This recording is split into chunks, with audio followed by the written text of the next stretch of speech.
बिस्मिल्लाहिर्रहमानिर्रहीम। अस्सलाम वालेकुम। मैं हूं मुजाहिद हुसैन और आप देख रहे हैं ईडीयू ट्रेनिंग यूट्यूब चैनल एक साथ फेसबुक पेज पर। व्यूवर आपको बताना चाहेंगे कि आपने 786 पर मैसेज किया है और अभी तक आपको जवाब नहीं आया। हालांकि आपको ये जवाब तो आ चुका है कि आपका घराना अहल है, लेकिन हतमी पैगाम का इंतज़ार करें जिसमें आपको रकम के मुतालिक बताया जाएगा कि आपकी रकम आपके अकाउंट में मुंतकिल। कुछ ऐसे ख़ानदान और घराने भी हैं जिन लोगों ने 786 पर मैसेज किया, उनको सिम के ऊपर जवाब ही नहीं आया।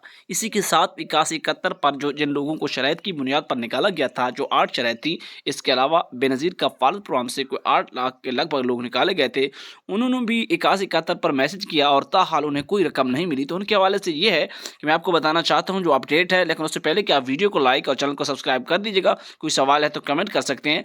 आप जो कफ़ालत कार्ड और बेनज़ीर कफ़ालत यानी कि 8171 के लोग हैं, उन्हें कुछ माह के लिए, कुछ दिनों के लिए सब्र और तहम्मुल का मुज़ाहरा करना होगा। बार बार आप लोग पूछे जा रहे हैं कि हमें बिल्कुल कभी नहीं मिले, मैसेज कर चुके हैं तो हमें कब मिलेंगे, हमें नहीं मिले तो बता दें। आपको ये बताना है कि आप अगस्त 15 के बाद आपको मजीद इस हवाले से चेक कर पाएंगे, पता चलेगा। 786 पर मैसेज करने वाले लोग भी परेशान हो, आपको बता दिया जाएगा कम अज़ कम एल और नायल का तो बता दिया जाएगा इसी जुलाई की आखिर में, क्योंकि इस वक्त बाई इलेक्शन हो रहे हैं तो हुकूमती जो डिपार्टमेंट में कुछ मसरूफ़ नज़र आते हैं।